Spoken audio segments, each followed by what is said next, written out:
on this 26th legislative district, along with a phenomenal team, our state senator, C. Anthony Muse, and our delegates, Delegate Turner and Delegate Valderrama. We're going to ask all of the panelists if you would come up to the screen. Let's come up to the screen. Come up to the table. I guess to the screen too, because the screen is right behind them, right? All right. And we are going to have our senator to come and bring you greetings in the way that he feels so led. Won't you give him a hand as he comes? We know that people are coming in a little late, but we're going to go ahead and get you started and appreciate that you are here at this time. Hey, good to see you. Good afternoon. And it's good to see you all. And just because you all came out on a Saturday, that means a lot. Because as long as we know that you're talking about it, and you're telling your friends about this, it's going to reach so many people that they'll reach by talking about the information that they received here. I want to thank you. Give her a hand. Give her a hand. For all the work you're doing, all the issues you've been involved in, all the information that you have brought back to us.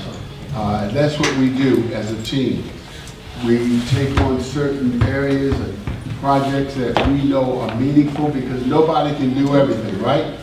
No one person can do everything. It takes teamwork to get this done. And I'm not only happy that I'm in the best district in the United States of America. Come on, y'all. And I'm also very grateful for our team. Thank you all for everything and for helping me, and we move along that way. I want to thank, I see so many of my friends here, but Delegate Barve, hey, that's my man. We met when I first got elected in 1994. I was like 17 years old when I got elected. And he was like 40 when I got elected. We've been on trips, we've had legislation together, we've worked together for so long. Congratulations on what you do. And all of you, thank you, our guests, for being here on a Saturday and many other places you could have been. And I say thank you for that. I just wrote down a couple of ideas, some things that I wanted to say, and I'm sure they will cover it all. We all sit down and we try to figure out some things, and then we bring our thoughts together, and out of that comes some great ideas and things that we have been interested in. I want, again, thank you all, and I'll simply say that placing a data center at the Landover Mall site is something I am not in favor of. Thank you. I am not in favor of. Thank you. From what we have read and found out from other places where data centers are housed, it would lead, as you know I'm preaching to the choir, right? But I want you to know I'm one with you on this. So I have to say something about this, but we know that it will have a high impact on energy and water use. An average size data center can consume is 300,000 or 100,000. Right. Is it 1 million? Yeah, somebody help me. Yeah, what? A day. A day. 1 million And on that, a day. A day. They have some estimates that they're putting up. And yeah, I have 550,000. In this current economy, with what's happening on the federal level, our residents do not need anything else to increase anything in terms of money in our county. Would you agree to that? Yes. Unless it's an opportunity to prosper and increase their finances. It could lessen the air quality and increase the noise pollution for Prince George's County. This would potentially be an increase in energy demand. The proposed data center will require a huge amount of electricity, putting more strain on our already stressed power grid, right? This could lead to high electricity bills. I don't know about you, but I don't want to see a high electrical bill. I don't want to pay it, but I have to because they'll cut it off. but and there have been some good resolutions flowing around here, right? The county council adopted a resolution establishing a 180-day moratorium on data centers. You know this, but in case somebody is here who doesn't know it, data center task force. The county is also relying on the recommendations from its qualified data center task force, which is studying the economic benefits. There have been a lot of public meetings, and you've been at most of them, and I know you've been at all of them, and because we sit down and we talk about it. Under Governor Westmore, he's aiming for 100% carbon-free energy by 2035. But the growth in renewable energy isn't keeping pace with demand. And the data centers need consistent power, often from fossil fuels, which conflicts with their energy goal. I'll simply stop with this. There are many other things we can do at Landover Mall. And I know that that's not my district, but it affects the whole county. It could be a hub for any number of things. Job training, for example. It could be a place where our seniors can go back to be retooled, and those who have been retired or are having to move back out of retirement, and our workers who have been displaced. There are youth places that we can have in that one huge building, something for the youth, something for everybody. So that's where I am on it, and I say no to it. I want to say it loudly, no, so that you know that I mean it, and I'm looking forward to working with all of us to see what better ideas can we put our minds together with and come up with. Bless you, and thank you for letting me come.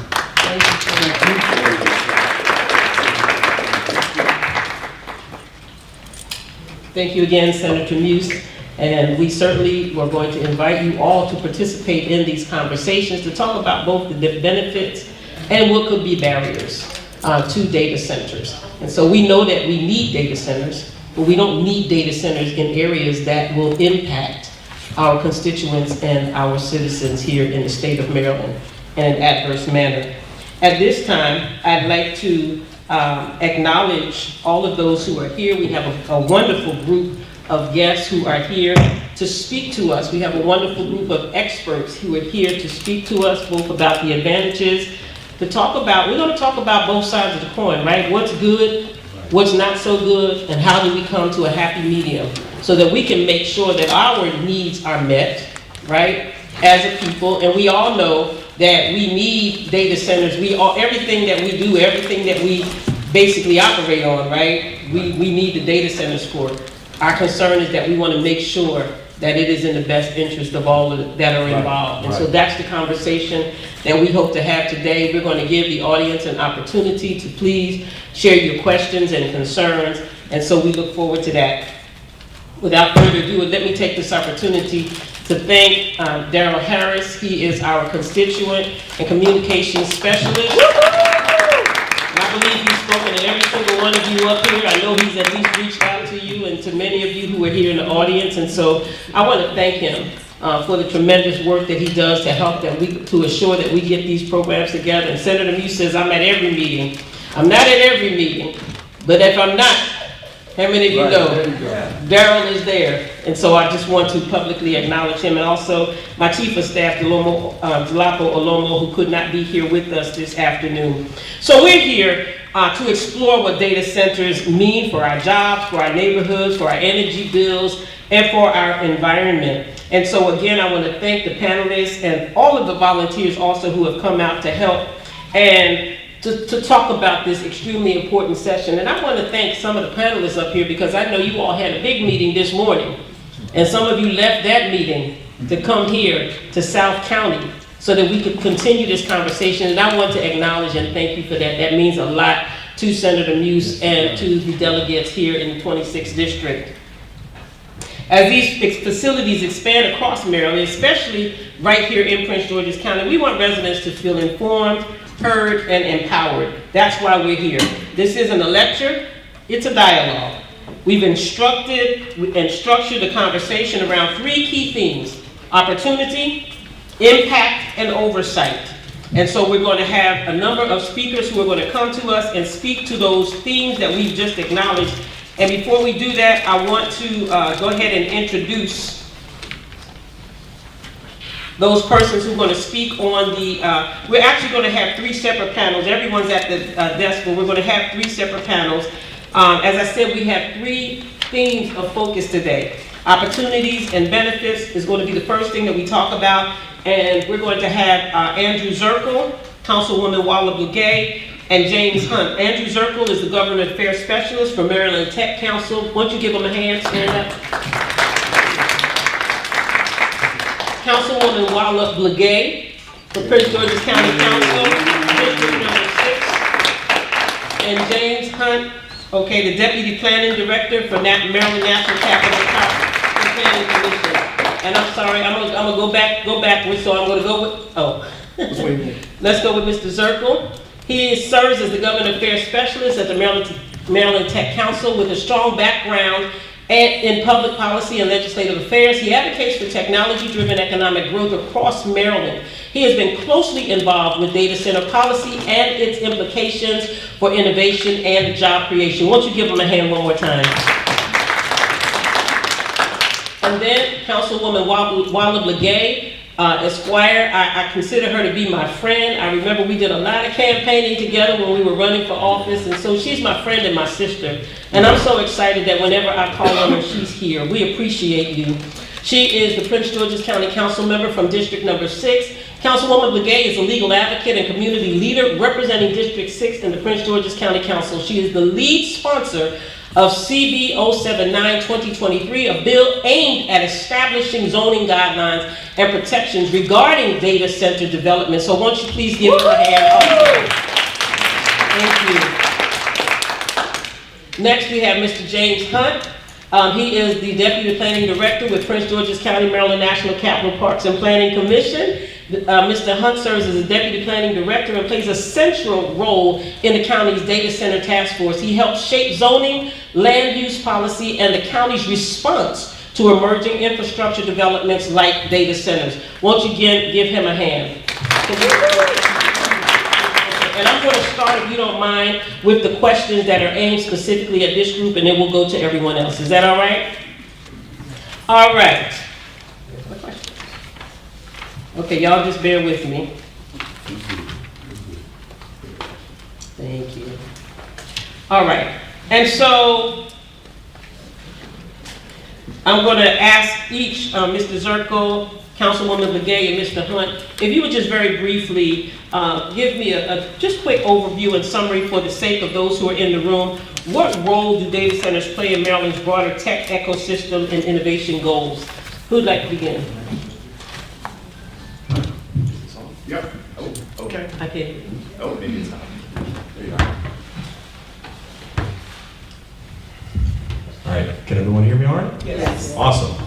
All right. So first of all, to answer that question, I'm going to very briefly talk about the Maryland Tech Council for those of you who may not know about our organization. We are a trade association that represents over 850 businesses and institutions in Maryland that support life sciences and our tech ecosystem. And our members employ tens of thousands of Marylanders across the state. And the reason why I mention life sciences is that is one of the sort of key facets of Maryland's economy that works well with data centers. Data centers, as many of you may know, some of it supports the development of artificial intelligence. And artificial intelligence has become one of the most important things in developing new products in the life sciences industry. One really good example that I like to use that's local to Maryland is one of our great Maryland companies, BrainScope, recently developed a product that uses AI algorithms and a handheld EEG machine to diagnose brain injuries at the point of care. And so that makes a process that used to require a large brain imaging machine and a lot of time and a lot of cost, a lot less expensive. And that doesn't happen without AI, and that AI doesn't happen without data centers. So, at least for me, if we're looking at what is the most important aspect of Maryland's innovation economy that data centers support, it's our wonderful life sciences research that happens not just with many companies that employ Marylanders, but also our wonderful universities that are constantly looking to push the boundary of medical and life sciences research.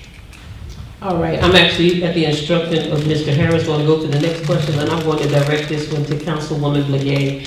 How can data centers drive workforce development and local vendor opportunities, particularly in Prince George's County? Thank you so much. And before I go into that, I actually want to just give an overview of some things that I think that our residents should understand.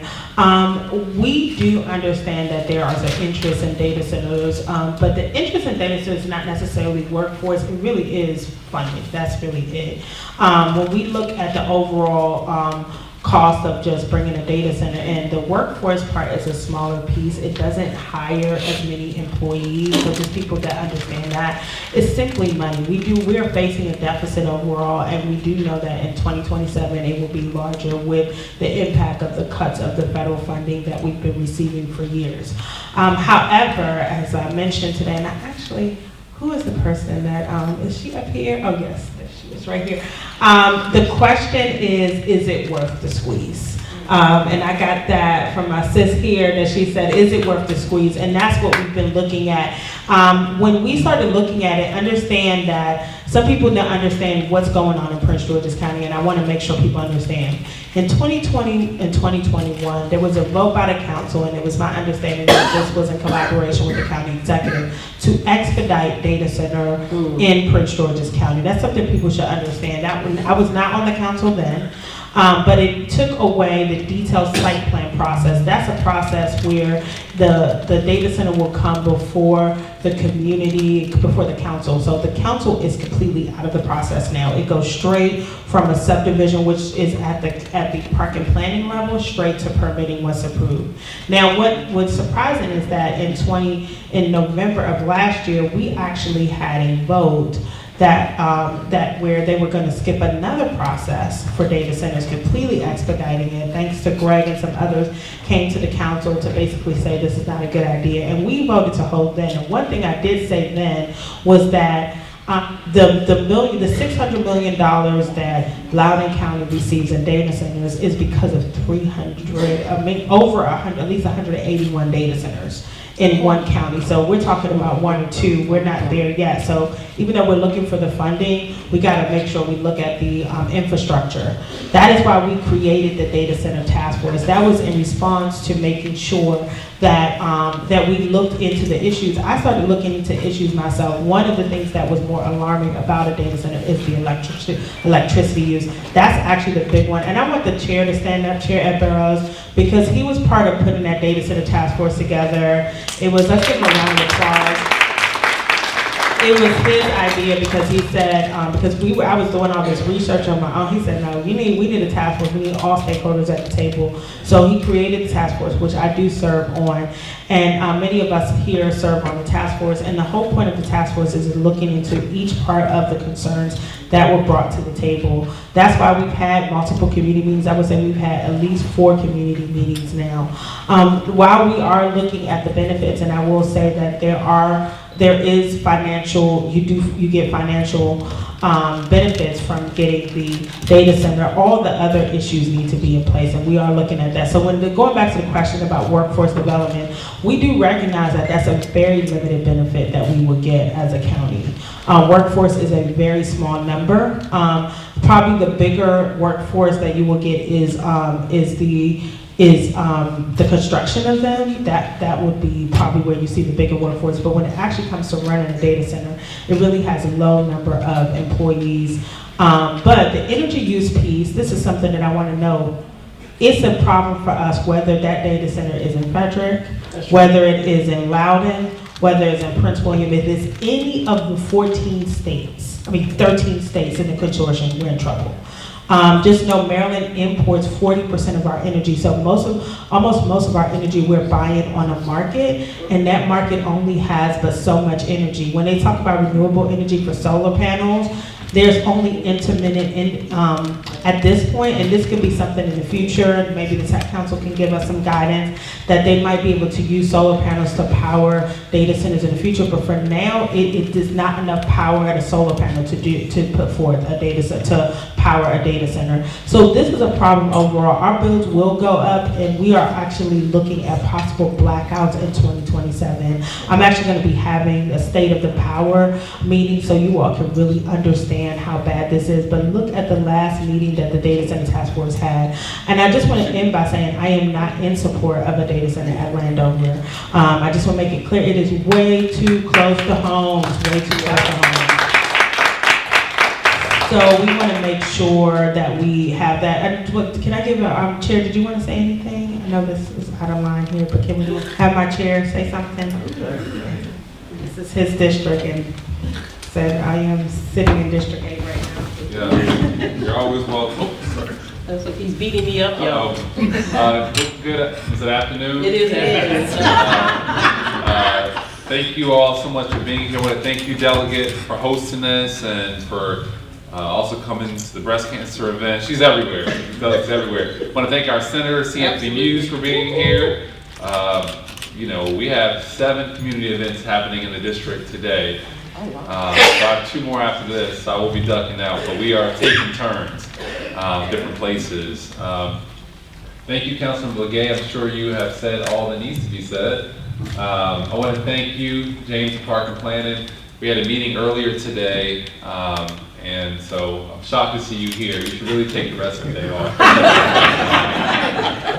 But I think After this, then. right, after this. I hope that this is constructive. I know the delegate is sincere about getting your input, and I see some of the groups represented on the stage, and this is a very great panel that has been assembled with experts on all different sides.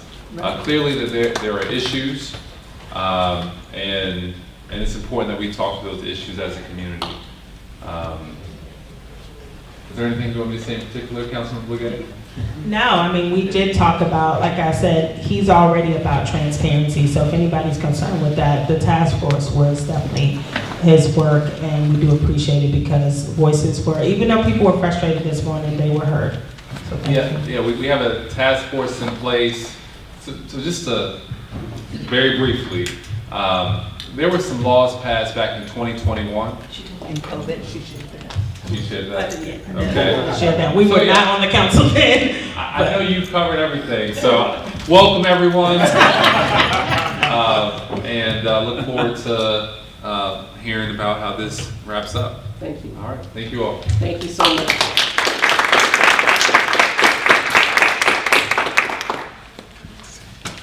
Thank you so much, Councilman Burrows. And yes, this is my 3rd event for today.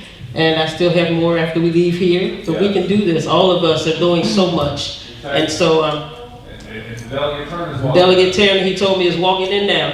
And so we just appreciate, she and I were at an earlier engagement together this morning.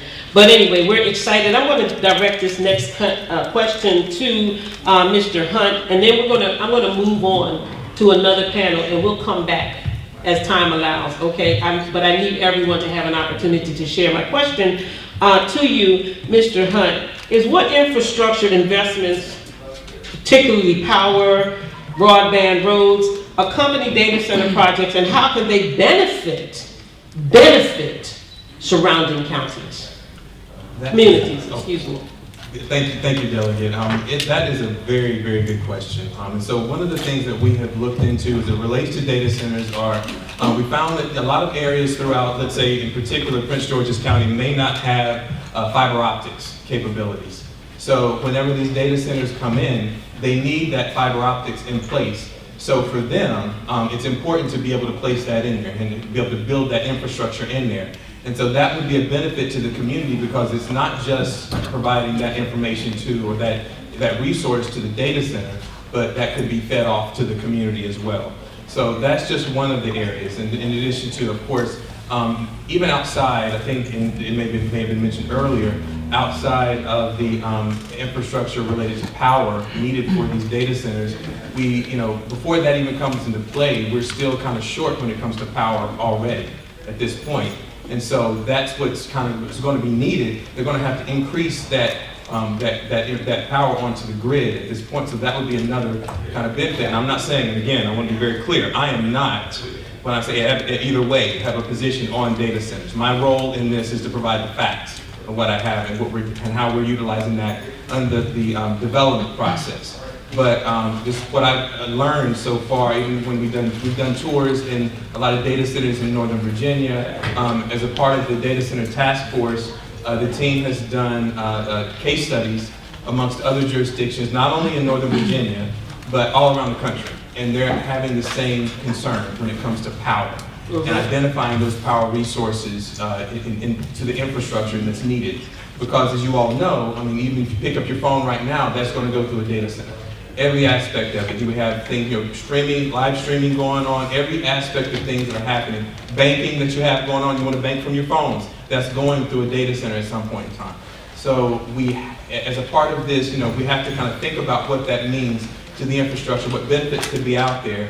There are capabilities that local jurisdictions can do as it relates to data centers. There are community benefits out there that can provide. And it's not just about the infrastructure, it can go into schools. We could be a pipeline into, I think it was mentioned earlier, let's say Prince George's Community College, Bowie State University, things like that. They could reach out to those higher education institutions to be able to participate in this as well. So it's a wide array of different things that could take place, but I want to kind of open it up to that part because it's very important to make sure everyone's aware of the many tools that are in the toolbox that could take place definitely on an executive level from the county government. Thank you so much, Mr. Hunt. I want to thank again Mr. Zirkle, Councilwoman Blagay, and Mr. Hunt for the theme that we were talking about, opportunities and possible benefits to data centers.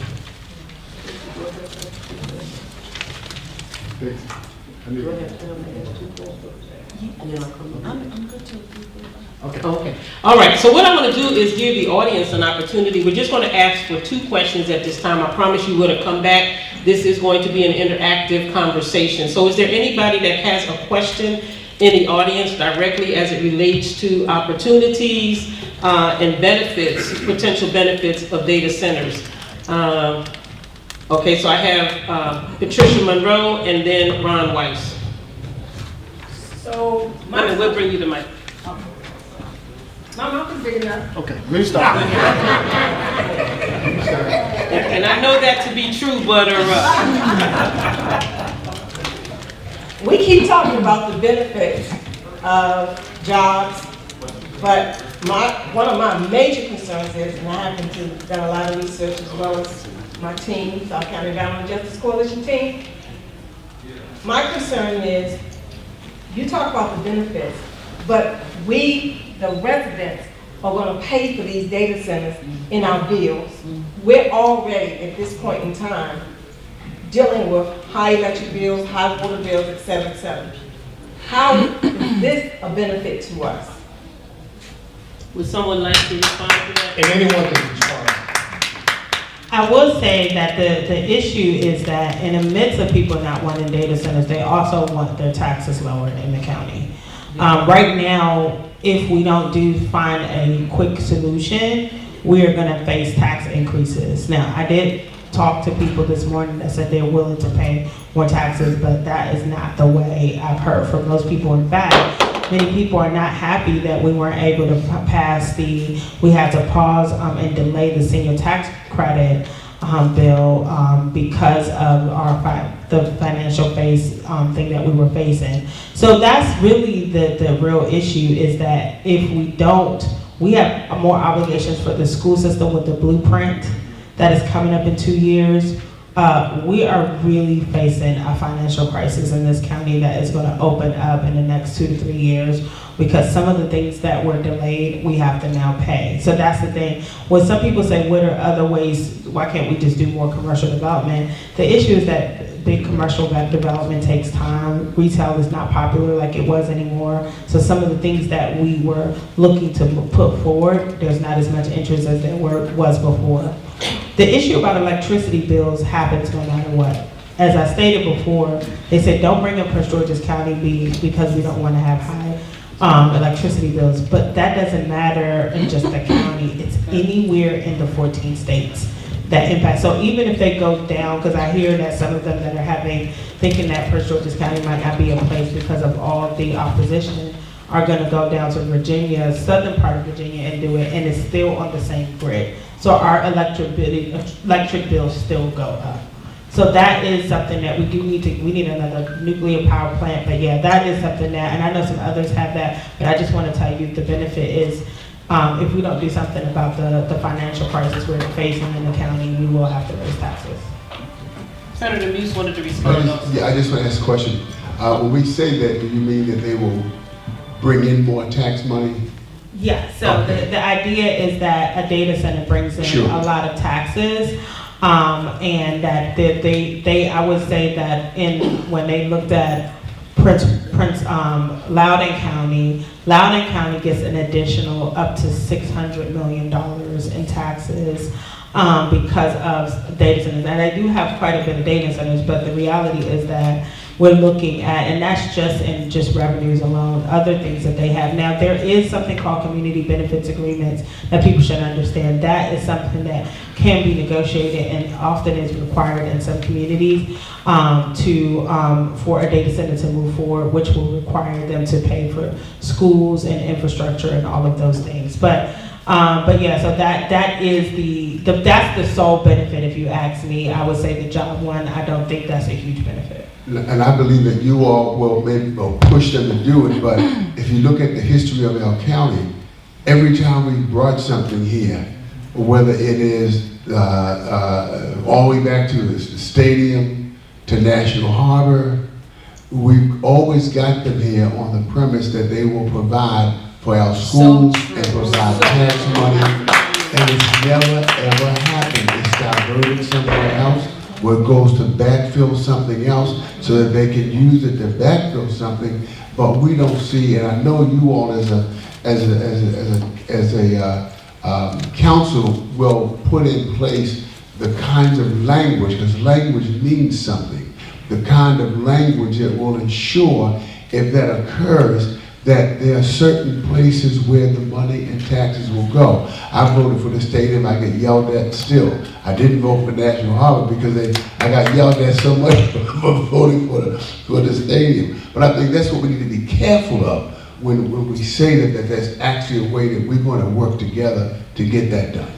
Yeah, and I think what we will be, as depending on what another recommendation should be addressing this, but the community benefits agreements need to be really clear. And also, we are going to repeal, we did see something that had a repeal of personal property taxes with the data centers that was passed in 2021, and we are going to repeal that too, because we do feel that if the sole benefit of a data center is money, then we should be getting money for everything. But I mean, even for the grass that they're on, because it does have other impacts that impact us and that we're looking into. But the sole thing is taxes, and understand that's not a small concern. It's a large concern because we do need revenues. And I'm gonna, because Mr. Weiss, you had your hand raised, I am gonna go ahead and allow your question now. Thank you. If I can just respond to this business about data centers are because of the money. It sounds to me like a paycheck loan, where you've got a desperate need for something and you sell your soul for the money. When data centers are not an instant fix. They take years for the power to come in to support it. It's not going to happen overnight. It's probably 5 years away before we start seeing money from it.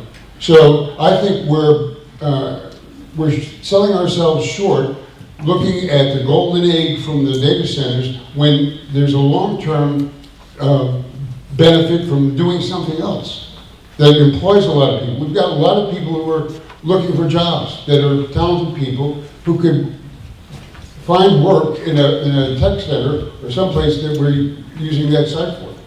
Thank you. All right, I'm gonna back off script a little bit. Does any of the regulators are y'all fighting that any of these questions here? This is just a question. David, Lapp, or commissioners, we do have y'all here too. Yeah, I think, how's that? Okay, terrific. Well, my name is Kumar Barve. I'm a member of the Public Service Commission. I'm here with Ben Baker, who is our chief advisor. I will say this, that we, the Public Service Commission, we don't have a role of saying whether or if or where a data center goes in. Our primary function is to decide where electric generation goes, to make sure that the grid is able to handle large loads, that is the large consumption of electricity, whether it's a data center or a factory or a warehouse. We want to make sure that the grid is going to work correctly. The other thing, obviously, the primary benefit to a data center is very diffuse. For example, we were able to develop the COVID vaccine in 1.5 years versus 4 years because of artificial intelligence. And if you have a mammogram, or if a woman in your life you love has a mammogram, for a very small fee, you can use artificial intelligence to analyze that. And there are literally hundreds of thousands of instances throughout the United States where people have been able to detect cancers much more quickly because of artificial intelligence. But the real question, I think, for your local government and for your leaders is to make sure that these installations are sited properly. And for us, the Public Service Commission, we are, I'm going to go into greater detail of this a little later on, but it's our job to make sure that the ratepayers, meaning primarily residential ratepayers, are treated as fairly as possible. That's what we do at the Public Service Commission. So I'm going to leave the rest of my comments for when we are, the three of us, are front and center, if that's okay. Thank you so much. Yeah, I'll just chime in for a second. I'm David Lapp, and I'm the Maryland People's Council, and we're a state agency, and we are the advocates for residential customers. And we advocate before Commissioner Barve here and the Public Service Commission for residential customers as well, and we're very active before PJM, and PJM is the 13th state region. Pennsylvania, Jersey, and Maryland. TJM, just so you know. And now 10 other states and the District of Columbia. So and them. It stretches all the way out to Illinois and Indiana and into Virginia and up through Delaware and New Jersey. So I want to just make a couple quick points. In response to the question about, or the issue of high electricity rates that customers are experiencing now, and especially I think over the last year as customers, as we've had high and low temperatures, most of those costs have little to do with data centers. Most of that relates to growing distribution rates, delivery rates, not the supply. Your bill is made up of distribution and supply, and most of that has been rising distribution rates. Pepco's distribution rates have about doubled over the last 10 or so years. Pepco just applied for a new rate increase for its distribution rates. Those rates have just been going up for a long period of time. With data centers, we're very concerned about that those costs are starting to creep into utility bills, and if we don't get them right, they're going to drive utility bills much, much higher. I was trying to say talking to the mic because we're recording this. I'm sorry. It's working. It's working. Okay, yes. Is that better? That's better. So those data centers, and the issue of, I wanted to just say that whether residential customers in Maryland and in other states experience the increased rates as a result of those data centers is actually something that is being fought out now. Our office is very engaged at PJM and at FERC on several of the issues relating to how the cost of data centers are spread out, how they're allocated to different customers. And we are very engaged, and we have a principle in utility regulation, and that is those who cause the cost bear the cost. That's right. It's called cost causation.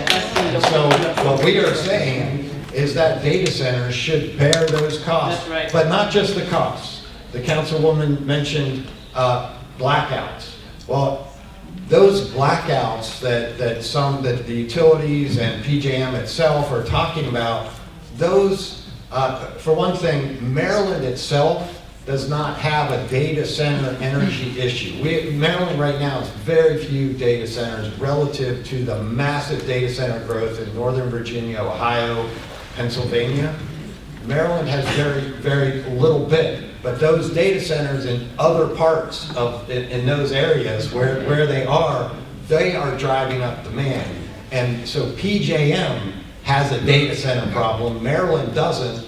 And what PJM would like is anybody to build generation to address those that power shortage. But Maryland is not going to experience blackouts or brownouts unless everybody across PJM is experiencing blackouts or brownouts. And it's not residential customers, it's not you and I that should be experiencing that. It should be the data centers that come on, or they should not be allowed to come on if they're going to cause cost issues and reliability issues for existing customers. So that's a lot of what we are advocating in our office, and I'm sure we'll talk a little bit more. Absolutely, absolutely. Thank you so much. But significant point that you make, those who cause the cost should bear the cost, and that's why these community benefit agreements become so significant in ways that we make sure that it's not falling on the shoulders of our taxpayers and our constituents. Thank you again for that group. I want to go to our second panel. And we kind of bled into it a little bit, and you always so expect that, where we're going to talk about community impacts and concerns. And so we're honored to have Taylor Frazier McCullum, a community organizer with the Landover Mall petition. Taylor Frazier McCullum launched the petition opposing the proposed data center at the former Landover Mall site. Come on, give her a hand.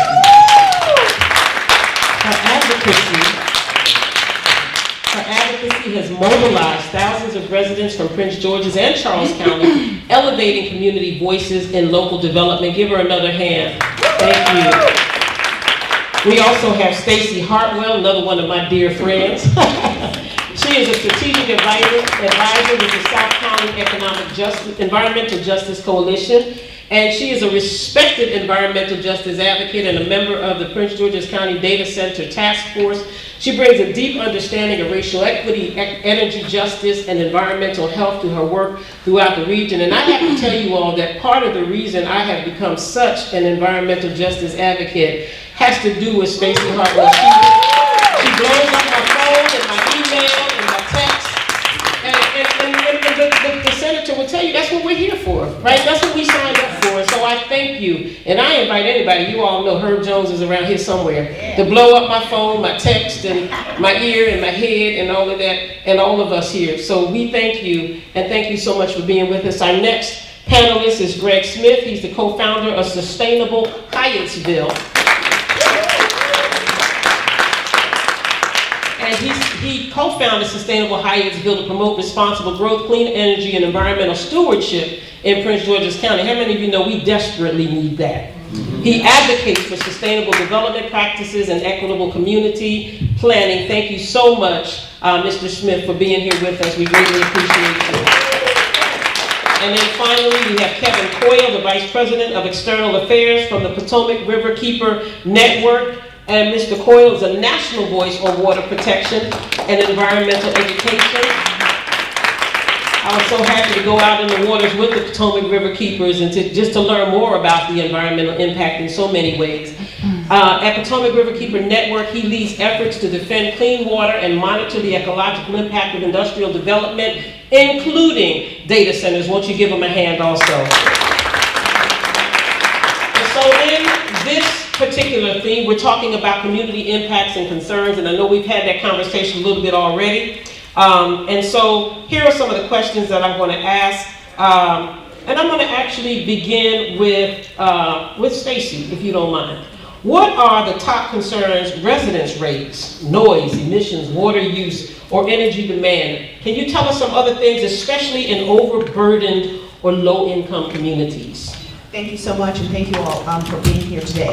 As Delegate Woods mentioned, environmental and climate justice is my jam. That's what I live for. And I want to address your question by bringing up some points that were brought up a little bit earlier. I've been stacking some issues here. The first thing about, I'm also a member of the Data Center Task Force, as she mentioned. And whenever you all hear these panelists, you should be asking more questions. And let's go a little deeper. Let's go to the secondary level, the tertiary level. Let's ask some deeper questions. And Ms. Blagay mentioned earlier about, we get a lot of tax money, we get all this money up front. And this is the point that Ron was making, who's also a member of the South County Environmental Justice Coalition. And I had the pleasure of speaking with this young man earlier about, the money that you get up front, which is fab.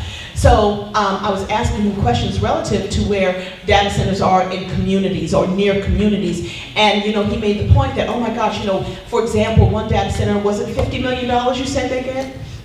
Just in recordation tax. Just in recordation tax. Ooh, sounds like a lot of money.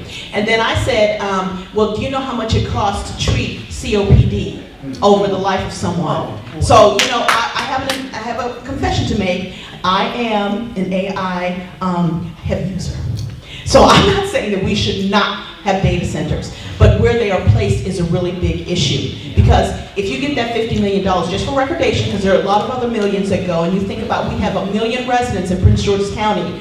So to treat one person with COPD costs, at a minimum, $1.4 million. So that $50 million gets eaten up real quick, doesn't it? And that's only one person. Now, if you talk about a person who has lung cancer, as a result, you had mentioned earlier about blackouts, because data centers have to have 24/7 uptime. They got to be running and churning constantly.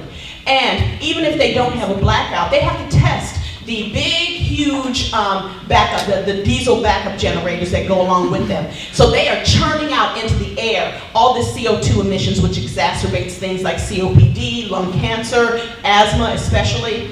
And when you look at the cost of that to the community, it far exceeds the money that you get up front from let's say $1 billion you get up front or over the life of a data center. The cost to the community is greater. As a member of the task force, one thing that I've asked them to do is to do some modeling. For example, if you get $1 billion and you have a 50 megawatt data center, what is the cost, how much money would you get up front estimated? Then what is the cost to community over the life of that data center?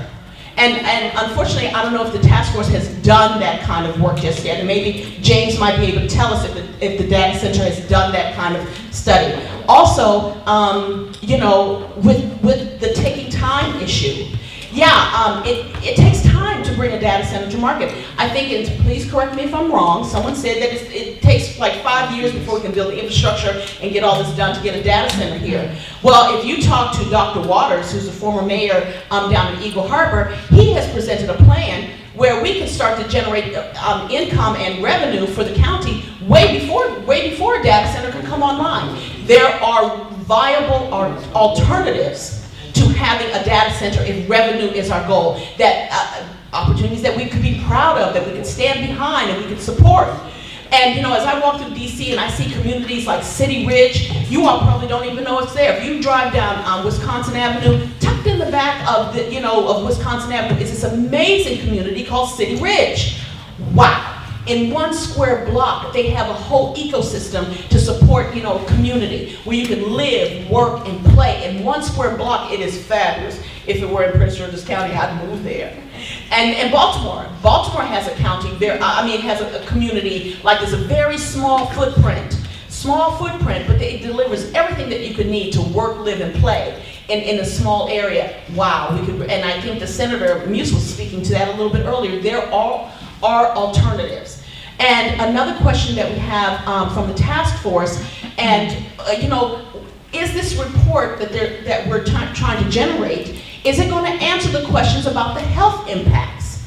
I mentioned a few of them: COPD, lung cancer. Also, and people minimize the impact of stress. Just having the stress, especially in Black and brown communities, I'm going to call it out. The stress alone of having a data center across the street, and you don't know if it's going to impact your the value of your home, if you're going to be able to sell your home, what's going to happen to the health of your children. You ask the people who live around the Wheelabrator, the trash incinerator in Baltimore, about the health impacts there, where we have the highest rate of illnesses related to air quality in the country. In Baltimore. That's where it's happening in Baltimore. Prince George's County has received an F and a D from the American Lung Association from the air quality. So now you're going to put a data center where people live and breathe. It really doesn't make sense. So we really have to answer in our qualified data center task force report. We have to address those health concerns. We have to do that work before we can make a recommendation to the county exec and those who are going to be the decision makers. The final thing that I want to bring up, besides the health concerns, are the environmental concerns. Okay, people think that, although it's kind of true, that us environmental people, we just wear our Birkenstocks and we go around hugging trees. I do that, but I can bring a little glam too. Okay, so I can work it from both angles. But here's the deal. Water. I sit on the board of the PRKN board also. Water is life. Now you think it's not an issue? You talk to the people out in Memphis right now who are fighting the XAI Center, Elon Musk's XAI Center. Ask them about their water. Ask them about the air they breathe. They wake up every day, and this is happening real time. Wow. They wake up every day saying, we smell something, it smells funny. Well, you know what it smells? It smells like something that's killing you. So our water, our air, and let me tell you something, these diesel, don't let them fool y'all. Don't let them tell you anything different. You can talk to any gas station person because they have these containers in the ground that contains all the oil that supplies these big, huge generators. You ask them about the contamination to the soil. Oh no, but it's regulated and we have this and we test it every month and this, that, and the other. Whenever they decommission a gas station, you tell them what kind of remediation has to happen before they can deem that land clean again. So, I don't know whether or not our data center task force report will address, because we haven't heard from anyone like from the Department of the Environment. We have not heard from anyone that's in the health field, from the American Lung Association or the American Heart Association. So I don't know really how our report is going to address those concerns, but those are life concerns. All right. Thank you so much, and we'll get to you all with some comments and questions. You hold the mic because my next question is for you. All right. So, Ms. Taylor Frazier McCullum, how has community engagement been handled or mishandled in data center sightings, decisions like land over mall?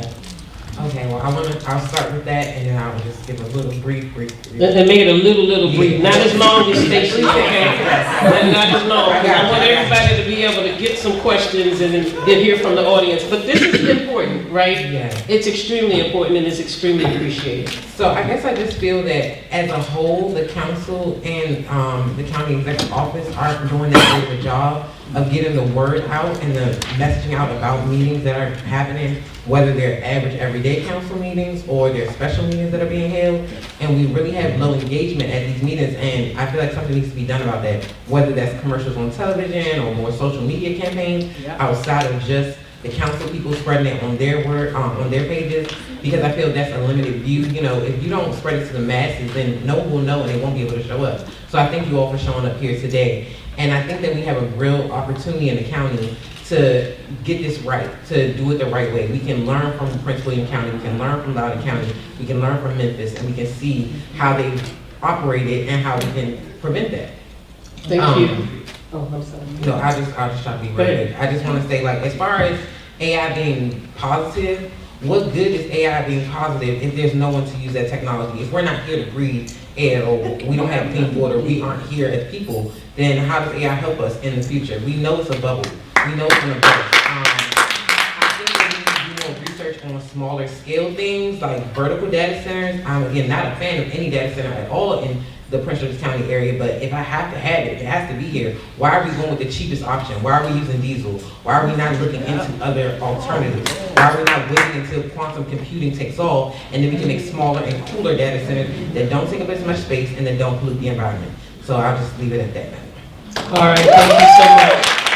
And then I'm going to ask this question for Mr. Smith. Which question am I going to ask? How can Prince George's County ensure community voices are included in decision making? What would you say, especially near impacted areas? It's a good question. I think the first thing you do is have the facts out there. Instead of being told up front what the punitive or alleged benefits are going to be, we need to understand whether or not those numbers are actually real. In my experience, 45 years or so of environmental work, often fighting projects that are not only destructive but also fiscally unsound, the folks who end up taking the neck are the public. These are debt-funded projects, and Wall Street loves debt-funded projects, whether they're public projects or the private projects, and they profit on them. So that's one thing. The other is the facts about the potential harmful benefits. This is being portrayed in Prince George's County largely as a siting issue. It's not. It's not largely a zoning issue. That's important, and it may, if you move a data center. And the other thing is, we need to stop talking about data centers as if all data centers are alike. These are large and hyperscale data centers. They're not the data centers that are required for call switching and text and things like that. We've been doing just fine communicating on our cell phones without these hyperscale data centers. These are meant mainly to power speculative, generative AI of questionable worth. There are serious concerns out there in the corporate community and the public sector about whether or not we're looking at an AI tech bubble that could collapse after it sucked up all this investment capital that could go to other uses. Not all AI is the same. Not all AI models are the same. Some are far more efficient and focused. Chinese came out with a language model that's 10 times as efficient as the models that folks, things like ChatGPT. And yet our tech sector in the United States and in Maryland are pushing models that are inefficient, unnecessary, speculative, and questionable worth. So there's that. Hold on, Delegate Taylor. Appropriate siting may mitigate some of the local concrete impacts, and that's important. Move it far enough away from a school or a home or a church or a park, and you've accomplished something.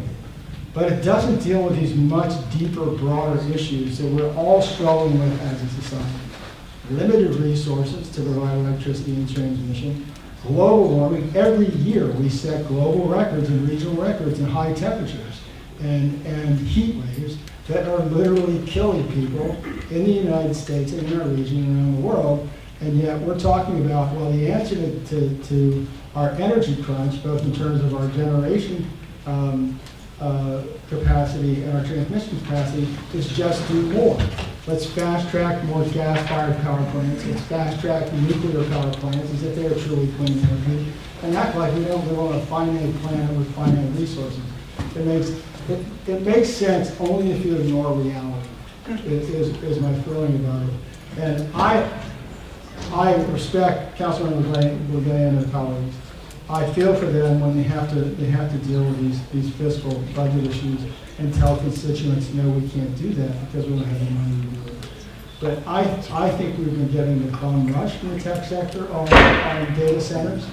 And let me give you a couple of, so here are some facts that should have been revealed about the Landover data center that never were because they weren't even looked at by the planning department or the planning board.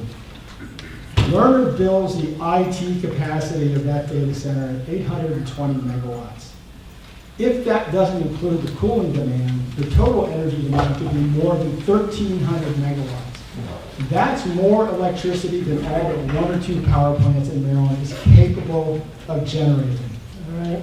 It's the equivalent of taking a large power plant offline for use by our communities, our public institutions, our hospitals, our universities, and our businesses. So it necessarily creates a crunch. We'll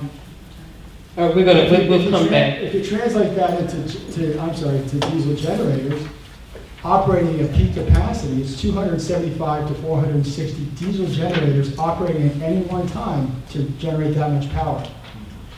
To run those for 24 hours, just 24 hours would require 1.4 to 2.4 million gallons of diesel stored on site, not below ground. I've been told by a colleague in Federal County that the requirement would be to have those diesel tanks above ground. So none of this is being discussed. So if you want to have public engagement and public involvement, let's get some of these critical facts in, because my feeling is the more the public knows about some of these impacts, the more engagement we're going to get. Thank you. Sounds good. I just have to leave out, so I just want to let everyone know, I'm not like ignoring anyone. I do have to head to another community meeting before the end of today. And we appreciate you because I know you too have been doing a number of engagements. It's so funny, we run into each other, running from engagement to engagement. Please give her a hand again and let Councilwoman J know how much we appreciate. And I know I can speak for her that her office is open and very willing to hear from you and to get any other impact that you may have. Thank you so much. We greatly appreciate you.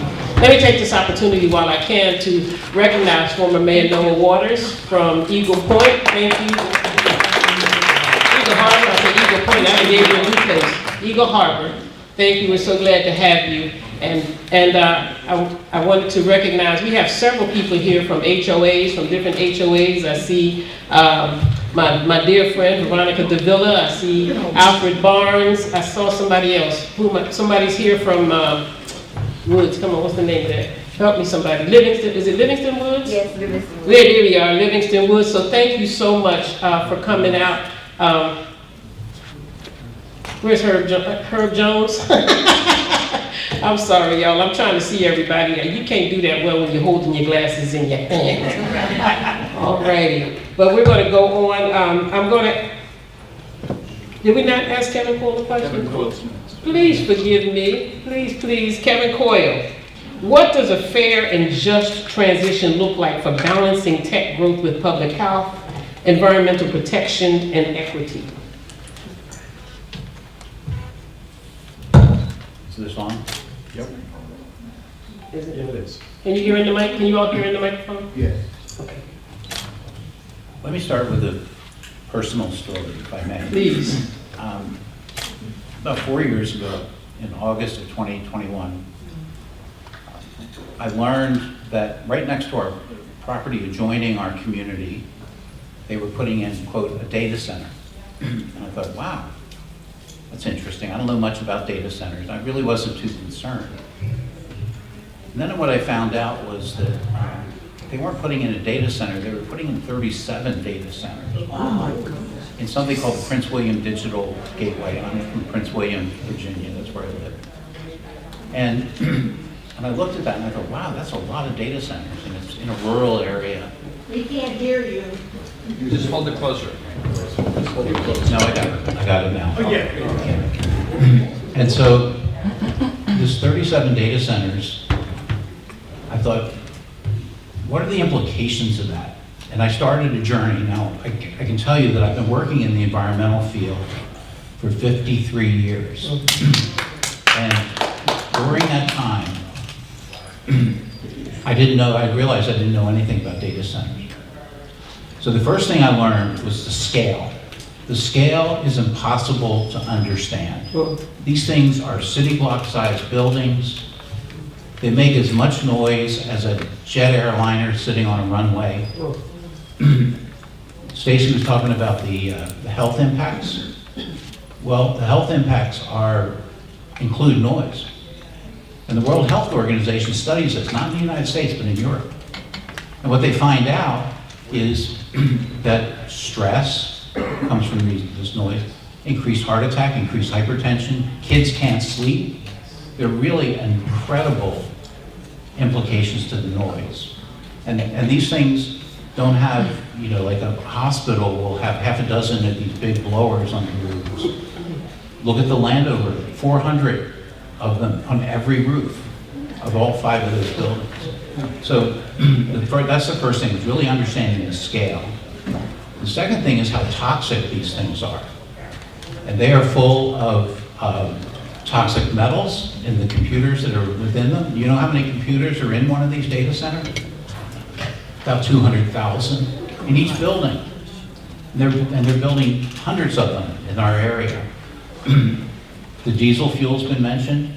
You have to amass enough diesel fuel to fund, like, if the Landover site had to go on diesel, it's the same pollution impact as 20,000 diesel trucks being parked there.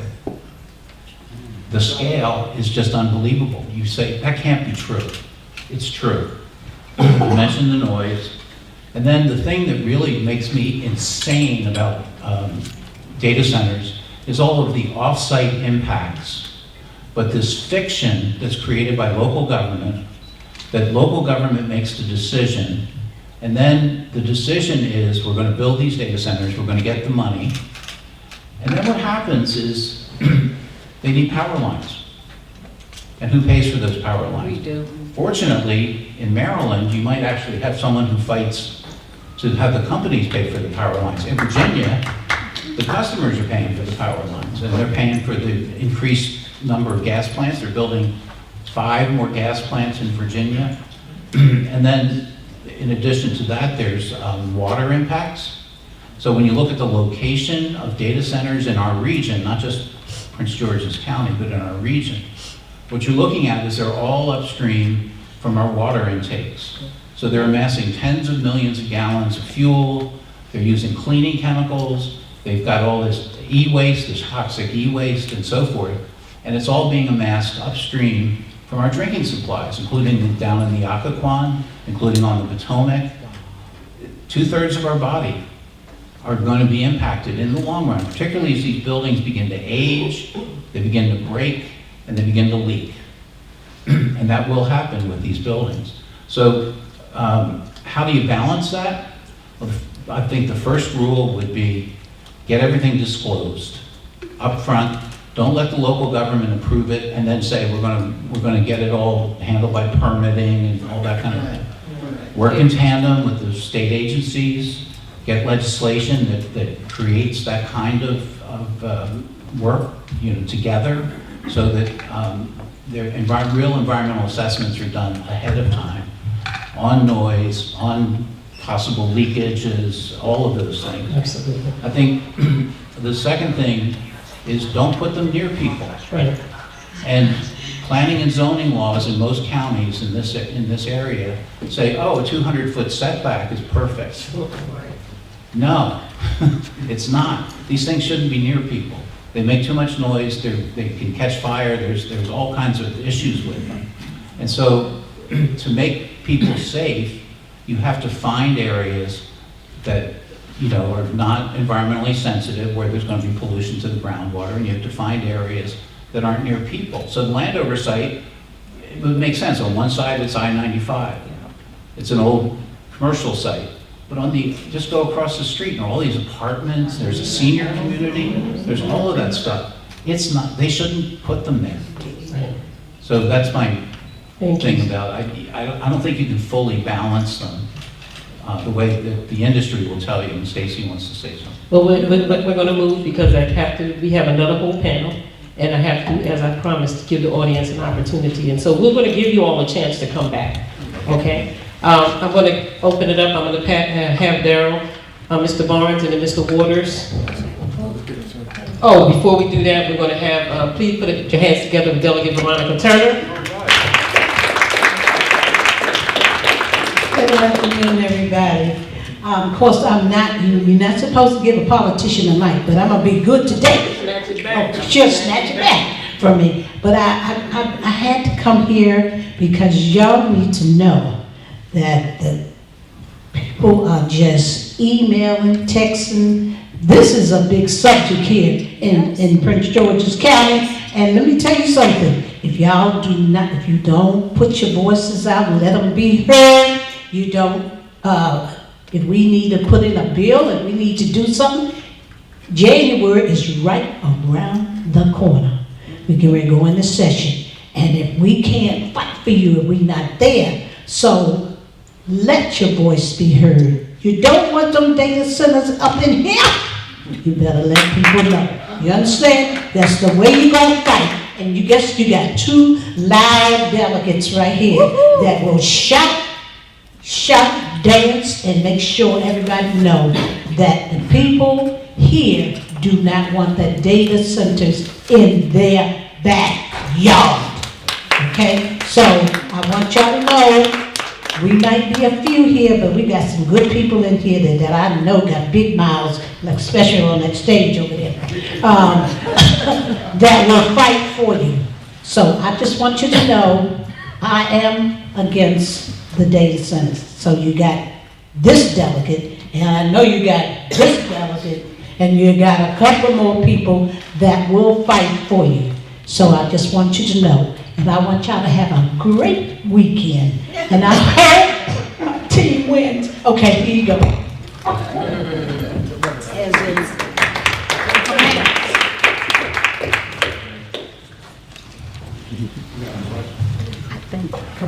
Good afternoon. Alfred Barton Jr., President of Forest Hills and Port Washington Forest Neighborhood Association.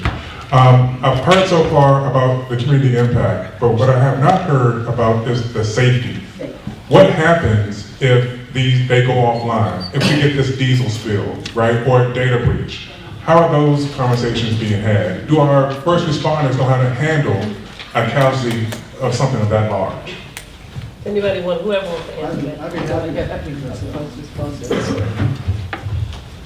Is this on? Yes. That's a question exactly the question that came to mind. That's why I did that calculation on how many gallons of diesel they would have to have on site to run a data center for just one day. If we had, and it's 1.4 to 2.4 million gallons of diesel on site, above ground. There's been a discussion, Kevin pointed out the presence of all these materials in the data centers that are used for processors and drives and the like. Pretty rich loads of toxic heavy metals and plastics and other chemicals that you do not want to see them going up in a fire. They'll be incredibly toxic for neighbors. Then there's been the discussion of, well, all we have to do is, let's power them with renewable energy. And that means solar panels and batteries. Well, if those are batteries on the site, I don't want to see the size of the battery bank it would take to run that data center at 820 to 1,300 megawatts of instantaneous output. Lithium batteries are good, but they are not at all clean when they burn. And we've seen reports of that. And we're doing this at a time when there was an uproar last summer when the county executive moved career firefighters out of some inner urban firehouses, Brentwood, North Brentwood, Berlin Heights, and Greenbelt, into firehouses farther out because our fire department was stretched too thin, and pardon the pun, it's a sad pun, our firefighters were burning out. So we're not maintaining the police and fire force we need to respond, even to meet the standards that are already in the law, in some cases. No more for me. Thank you. Did anybody else want to respond to that? I say this, and I mean it. We're suffering from a death of 1,000 cuts in Prince George's County. Data centers aren't our only concern. We have got even bigger environmental and health issues around the services that we have in this county. They're called cumulative impacts. Now, Prince George's County in the NAACP, they did a discovery report on this to uncover what are some of the issues, what are some of the other issues. And you know, Prince George's County is the home to one of the largest Superfund sites in America, down in Brandywine. Now you probably wonder what's a Superfund site. That's a place that's, got to be cleaned up because of all the damage that was caused from the coal industry. And there are many other Superfund sites in Prince George's County. We're in the top 10 of the counties in the state. We've got another big issue people are ignoring are these big box fulfillment centers that are coming from like Amazon, you know, the trucks in the warehouses that are coming and going. They are being tucked into communities, and they are community killers. And I'm gonna throw out the name Prologis. If you look them up and you see how many they have planned for Prince George's County, we are in the bullseye. We're in the, I mean, what do you call it, the crosshairs, excuse me. We're in the crosshairs for a lot of other issues. So it's not just data centers. You add up everything else that we're faced with, we have got big problems. Like I said, death from 1,000 cuts. Thank you. Darryl, did you want? Good afternoon. We are very fortunate today to have this great panel. But we're even more fortunate today to have the regulator here. Yes. The people from the Public Service Commission who set the rates, talk about allocation, etc. That's very important. Now, my question is to the commissioner. In talking to your colleagues in other states that are dealing with this issue in terms of allocation of costs, making the cost causer pay the freight for the infrastructure, for the substations that have to go in, what are they talking about? Well, let me give you a specific example. I'm the Maryland representative to an organization called OPSI, the Organization of PJM member states. And we are the body that really looks into how this grid that is 13 states, the District of Columbia, and 67 million people in the Northeast, how they manage these costs. Let me give you one example, because there are dozens, but this is an interesting one. The state of Indiana, which is a conservative Republican state, by the way, actually has set a much higher electricity rate for data centers than for residential customers, than for small businesses, and even for large businesses. They've done that because that is their attempt to make the cost causer pay the freight for the data centers that they are proposing to bring online. That's something that we are going to be very actively looking into in the state of Maryland as well. There are other issues. Now, we at the Public Service Commission don't say whether or where a factory or a data center goes in. That is really the job of local government, and you are right to lobby your local representatives to make sure that these decisions are made in a fair and transparent way. But I do want to emphasize to all of you that we at the Public Service Commission take transparency very, very seriously. We have open meetings. We have testimonies from all sorts of people, PEPCO, our friend the People's Council, environmental organizations. We listen to everybody and we take local concerns into account before we make a decision, because that's what Maryland law requires us to do. And we all welcome seeing all of you before us so that we can hear what your point of view is. And I just want to say, Delegate Woods, I feel honored that you invited me and our Chief Advisor, Ben Barnes, to be here to talk with you, because this is a very important part of the process for me as a commissioner to understand how people feel in this community and in all communities. I do want to say a few other things, though, very quickly.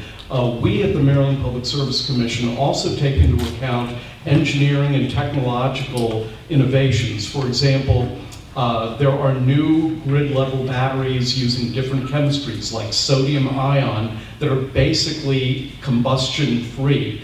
These are technologies that our battery work group is looking into right now. There are other backup technologies that don't involve diesel. There are natural gas backup generators, and there are fuel cells that use natural gas as a fuel stock to produce electricity without combustion. And so I'm not going to pass judgment on any of those things. In fact, I can't rule on anything until I've heard all the evidence from both sides in an open and fair process. I'm actually a judge now, so I can't bias myself in advance of all these things. But I and we are committed to listening to you.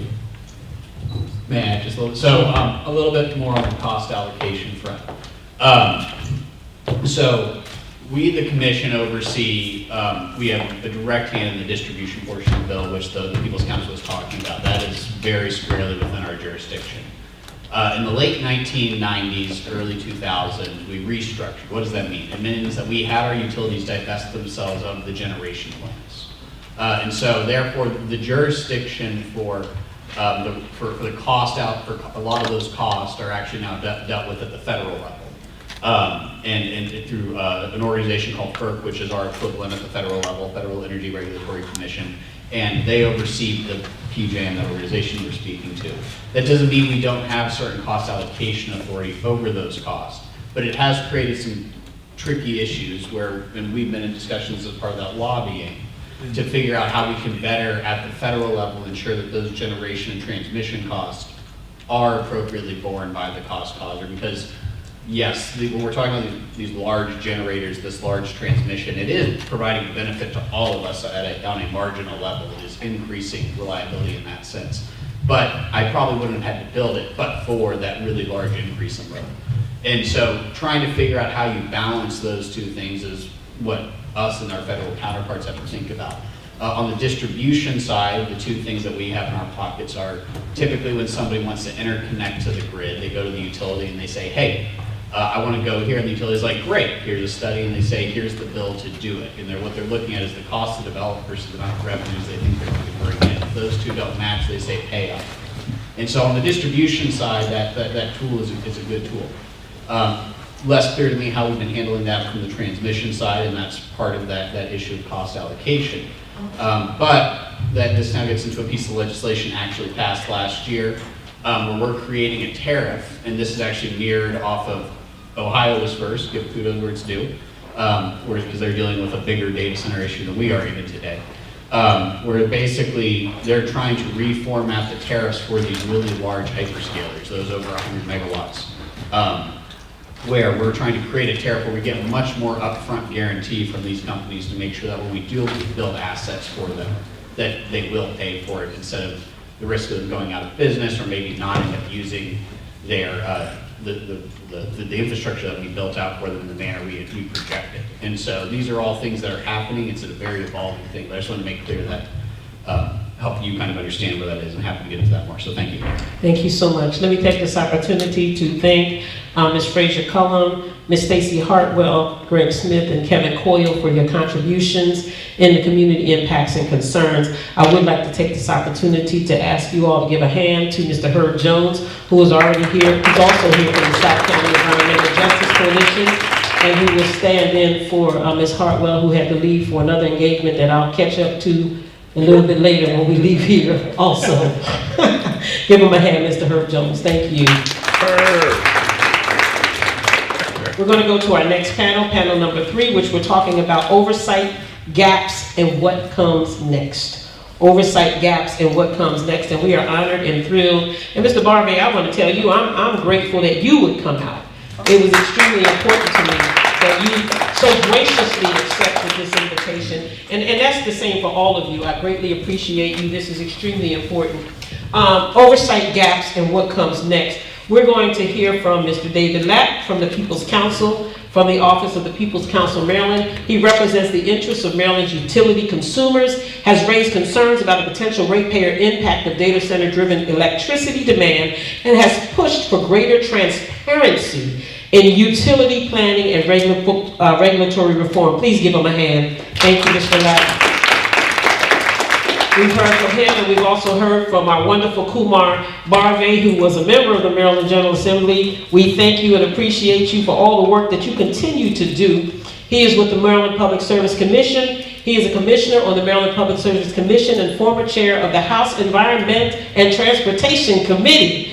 He brings a regulatory and legislative lens to the challenges of grid capacity oversight and public accountability. Mr. Barve, we thank you for all of your hard work, for all of your great service, and please give him a hand. And last but not least, We have Mr. Benjamin Baker, who is the Senior Commission Advisor for the Maryland Public Service Commission. Mr. Baker serves as Senior Commission Advisor at the Maryland Public Service Commission, where he provides policy and technical guidance on regulatory and infrastructure issues. He plays an instrumental role in analyzing data center impacts on Maryland's energy grid, ensuring transparency, reliability, and consumer protection in utility oversight and planning. And so we thank you so much for being here with us and for all of you who have made this sacrifice to have these conversations. And we know that it's been a busy day, again, for many of you who actually started out this morning with these conversations. And so I'm going to actually start with, Mr. Baker. How about that? How is the PSC evaluating energy grid reliability? And, well, actually, I should ask that to Mr. Barve, shouldn't I? Mr. Barve, how's the PSC evaluating energy grid reliability and capacity as data center energy demand rises? Let's let Ben take the first question. It's two parts. So the utilities, so as I was saying before, in that early in the 2000s, when we went to a restructured market, which was a more of a competitive approach to this, reliability is, I guess, twofold. When PJM is looking at this grander scheme of do I need more wires, they're looking at 20 years to build out transmission plan. But as part of that equation is also something called planning reserve margin, where we're trying to make sure we have enough generation to serve the load. And the tool that has been used across 12 of the 13 states is something called the capacity market. And I think a lot of you might have read about that in the news over the last year or two. And so that is effectively a 3-year look ahead, and they say, hey, we think this is where the load is going to be in the future. Generators across this footprint, tell us what price you need to be available anytime I ask you to be available. And so for the longest time, we were long. And when I mean long, we had a lot of generation available to us. Well, recently, both because we have an increasing supply curve once again, which hasn't been seen, or the level at which it's growing hasn't been seen in a long time. Coupled with the fact that we have a lot of old generation on the grid and that was starting to retire, kind of cross at the same time. And so that has been a large part of what drove that, some of the pricing spikes that we're seeing now and are projecting into the future. And so there's been a hope that the market signals would solve it, but that hope's not a plan. So anyway, so what has been happening has kind of been I would say multiple approaches. So the General Assembly last year passed a law called the Next Generation Act, which we're trying to avoid the need to enter into long-term agreements, because when you're in a long-term agreement means long-term ratepayers payment. And so trying to first say, hey, what can we do to get you, the generators, to show up before I enter into a long-term contract? And we're hoping to do that by basically providing them more certainty on how quickly we will go through the regulatory review process. So this month we are reviewing, or we're waiting for bids from various generators to see if that will entice them to want to show up and actually build in our state. Obviously, if that doesn't work, we're going to be having a discussion again this session with the General Assembly about that. The other items on our plate are we are running solicitations right now for energy storage. The state has a 3,000 megawatt energy storage goal, and so and that Next Generation Act also said we want to focus on specific types of generation. And so that's also a tool in our toolbox that we've been pursuing. I'm sure you've all heard about offshore wind. We're going to put that on the rocky ground right now. And so those are all various ways of doing it. And then we obviously have our Empower program, which we use to basically, one, encourage you all to control your usage, but also there's two ways to do that. One is energy efficiency, just reduce your energy usage over time, but another is a direct payment to you to reduce it at a very specific time called demand response. I highly encourage everyone in this room, if you have the opportunity to participate in any of these programs, but especially demand response, it is an easy way to make a quick buck or get back a quick buck since you're already paying for these programs, by just reducing your energy load at specific times in the summer.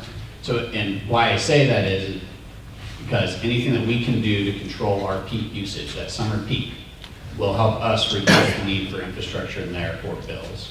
And so these are all, I would say, cumulative things but to help us kind of help tackle this reliability issue, and then also clearly having discussions with the utilities and the People's Council about what else needs to happen to ensure appropriate billing of the grid.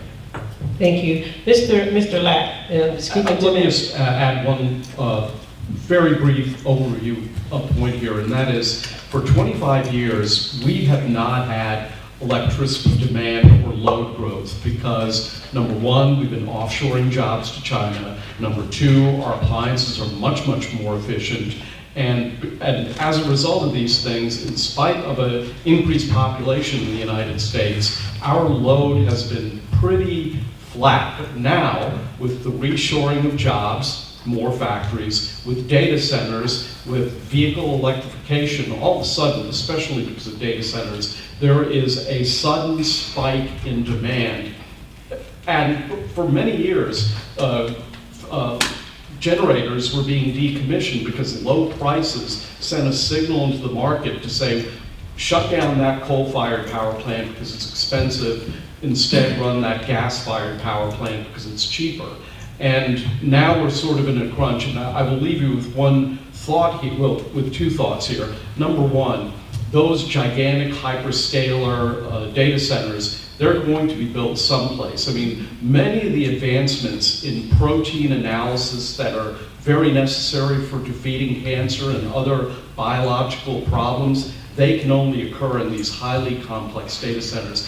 And number two, there are only 3 companies on Earth that build the turbines for natural gas turbine plants. GE, Siemens, and Mitsubishi. They only produce 120 of these. And so if a decision is made to build a natural gas plant tomorrow morning, the waiting list is 5 to 7 years. And so we have to find a way as a commission and as a society to be able to meet that demand without allowing residential rates to skyrocket in the meantime while we're waiting for all sorts of generation, not just natural gas, all sorts of generation to come online. All right, Mr. Lapp, let me ask you this. Can you speak to whether Maryland's current regulatory frameworks are strong enough to handle rapid data center expansion? Well, it's a great question. Let me back up a second and just talk a second about what our utility regulatory model, what it was built on. Because it is premised on gradual growth in electricity demand that's roughly spread out across broad areas. And data centers are the exact opposite of that. They're highly concentrated and it's massive load growth. So we've heard others here describe how big it is. In the request that the utilities have recently submitted to PJM, this is the utilities within PJM, they told PJM how much our load is going to grow. And by 2030, the current forecast says 32 megawatts 32 gigawatts, sorry, of growth by 2030. And that's huge. And Maryland's total built up over about a century is about 12 gigawatts.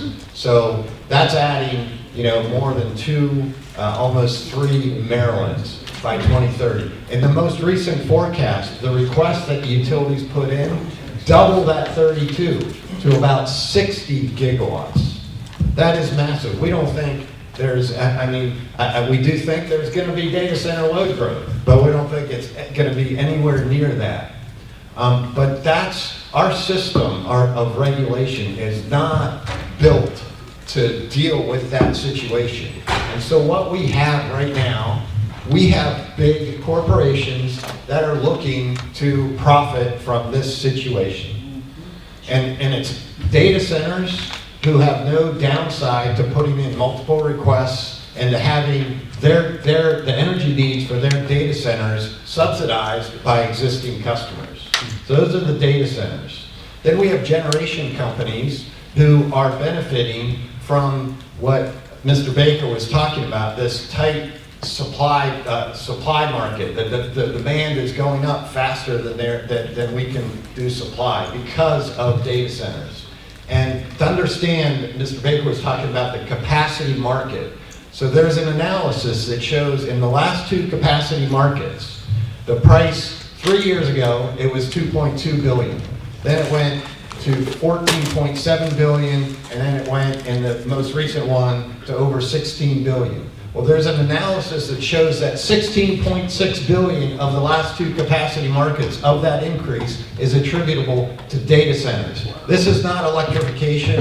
This is not, EVs and that sort of thing. This is data centers driving that growth.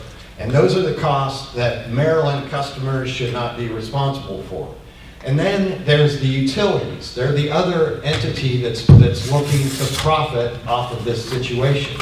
And utilities, to understand them, you have to understand that they profit by spending customers' money on infrastructure.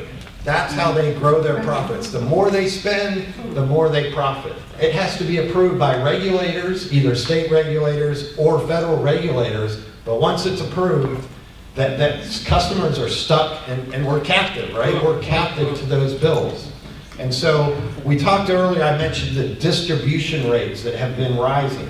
And Pepco is asking for another rise. And that's similar to what Stacey Hartwell mentioned, it's death by 1,000 cuts. That's what's affecting customer bills more than anything else right now.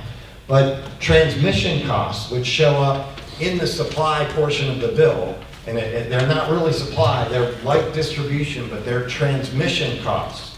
And for data centers, there have been over about $12 billion in the last 2 years of transmission investments. One of them is the Piedmont line that we know, that people know about. But those are transmission projects that are being built primarily, if almost exclusively, for data centers in Northern Virginia. Maryland customers are getting especially hit hard by that. Half of that 12 billion is spread out across customers in PJM, half of it. The other half, they allocate to customers who are closer by. And Maryland customers are paying about $1.5 billion in those costs. But those costs, like distribution costs, they show up a little bit at a time.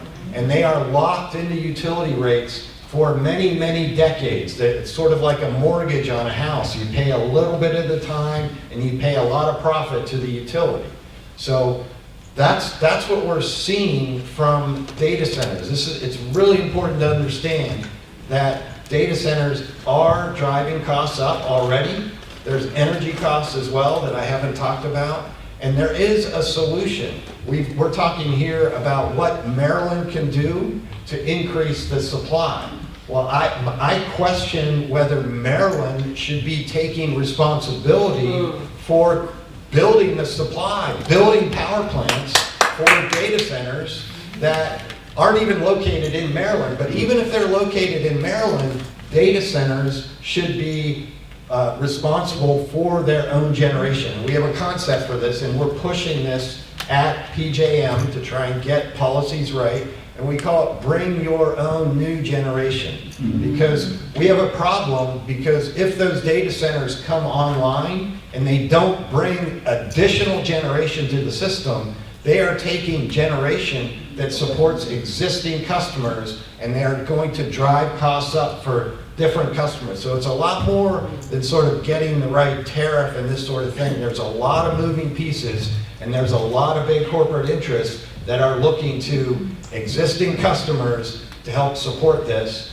And there's a huge question whether those investments, like the transmission investments especially, are going to be stranded. In other words, whether those investments are made and then these data centers don't show up, at least as much as are projected. And we have our utilities wanting to get into the generation business, the Maryland utilities, to get into the generation business and build generation plants on ratepayers, which hasn't been allowed in 25 years. And Maryland ratepayers should not be responsible for building generation plants for data centers. Thank you so much. Thank you. I have to comment on a few things here.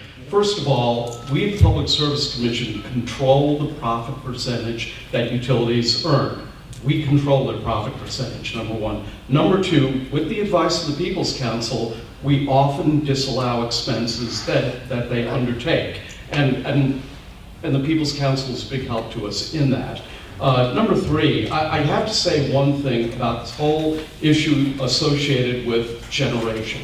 Right now, we import 40% of the electricity. If the two coal and oil-fired power plant go offline in just south of Baltimore, between that and other decommissionings, we could be in a position where we have to import 60% of our electricity, potentially. I'm not saying it's going to happen. And so we are going to be put into a position where even if data centers are not built in Maryland, we are going to have to source more generation in our state, potentially, or more transmission in our state, or some combination of both of those things. Now, I want you to again be assured that all the stakeholders, you, the environmental community, the People's Counsel, the utilities, all of them come before the Public Service Commission in open, transparent hearings that are transcribed, so there's an actual record of all of these things. And we will ultimately make decisions based on the evidence that we hear from all these stakeholders in an open hearing. But again, I just want to emphasize that we are in a place in America, not just in PJM or in Maryland, we are in a place where load growth is increasing very fast. But I will put one caveat on all of this. There is a limit to the number of computer chips that can be manufactured in the United States to build these data centers. And one of the tasks of OPSI, of the 14 states and of PJM, is to make a proper assessment of what load growth is really going to be. Is it going to be as sharp as the predictions, or is it going to be one that's more in keeping with our anticipation of the number of computer chips that can actually be manufactured and installed? These complexities are among the many things that your Public Service Commission, aided by the People's Counsel and all the stakeholders involved, these are among the complexities that we are going to be getting into in the near future. Thank you so much. I want to take an opportunity to thank everyone who's participated. I do want to give the audience an opportunity, 2 questions to address this third theme, oversight gaps, and what comes next. And then we're going to ask each of our panelists if you would just be able to wrap up. I'm going to ask you to do it in a minute. Can you do it in a minute? Okay. But I do want to entertain 2 questions. Mr. Waters and anybody else have a question? And gentleman right here, okay? We'll bring the mic to you. And also, I'll let you know that there are QR codes on the table outside. If you have additional questions, some of our panelists brought slides that we'll make available to you. If you click on that QR code, you can have all of that information and any other information about today's activities. We want to hear from you, how we can make this better, more effective, and get more people to come out and understand what's going on. Mr. Waters. Yeah, thank you for having this. My name is Dr. Noah Waters, former mayor of town of Eagle Harbor. My question is can the elected officials and the organizational representative keep an open mind to not frame the data center issue as a must, as if Prince George's County owes the data center industry an obligation to become a part of Prince George's County? There are other alternatives. You know, heritage tourism, for example, the state of Maryland brings in $2.4 billion a year in studies. For every dollar invested, 7 comes back. The data industry, a dollar invested, only $2.50 comes back, plus the environmental health, economic impacts. In my town, you know, we are being proposed as a data center sneakily by the council, county council person, who is proposing the town of Eagle Harbor, which is one of the last predominantly African-American waterfront communities, one of about 7 in the United States of America, to put a data center. Anybody who's visited Eagle Harbor knows it's probably one of the quietest locations in the state of Maryland. A data center would be like someone screaming 24/7 every second. It would ruin the town. There is so much opportunity. The testing, we beside a power plant, PCBs tested 15 times over the EPA standard.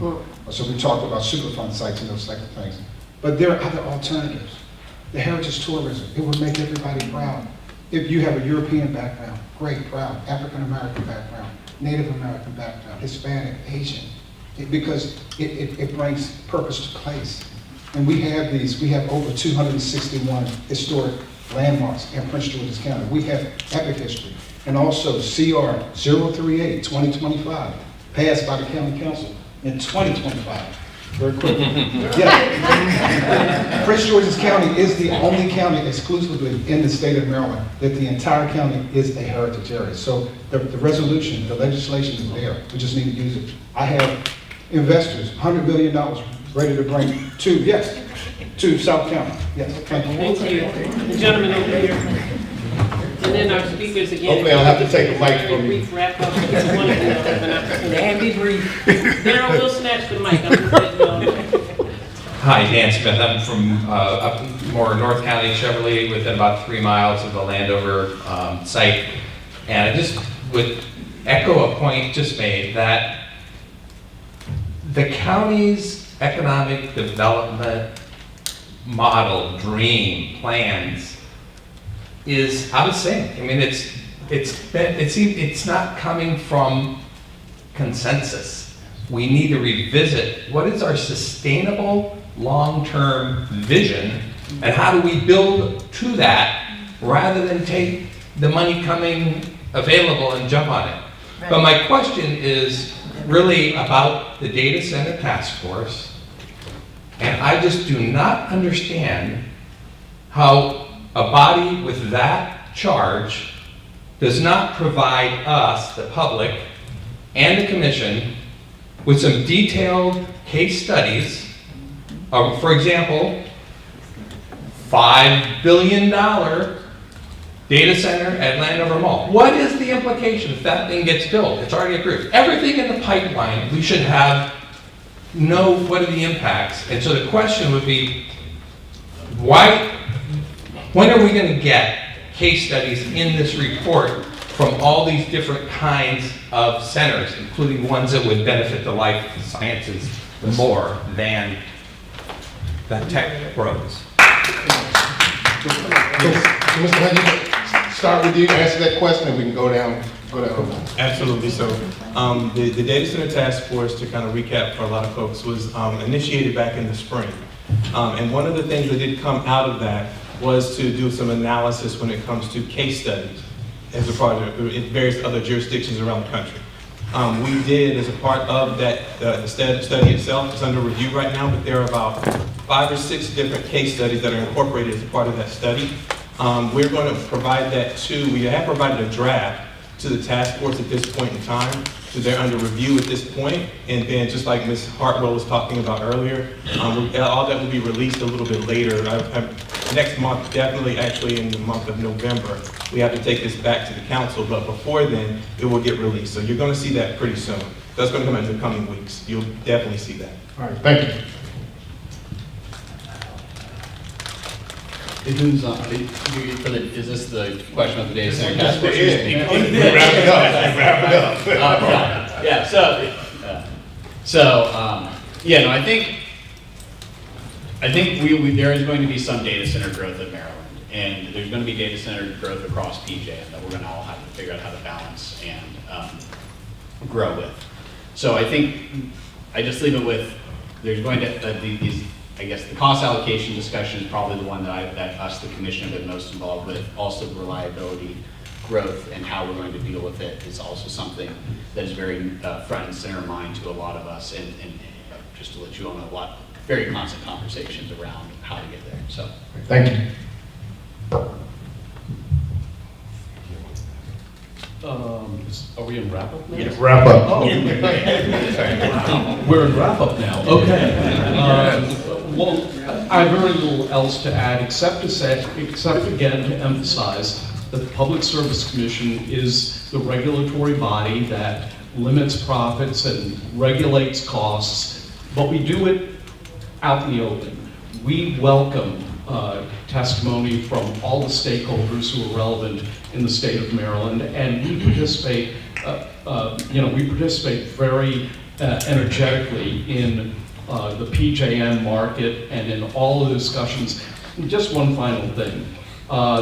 Something unprecedented happened relatively recently. 9 of the governors of the states in the PJM signed a letter to really implore that PJM include, among other things, more public input into their operations. And now we at OPSI, in the organization that I'm a part of, we're now working very closely with the Governor Moore, Governor Shapiro in Pennsylvania, and many others, because what we really want to do is to have greater public input into the process at the PJM grid level, something that comes a little closer to what we have here in the state of Maryland, where we welcome input from all of you and from the People's Counsel and from industry representatives. We listen to everyone, and then we make an unbiased decision based on the evidence that's presented to us. And so, again, I want to thank you for inviting me. I consider it an honor to be here to hear from you.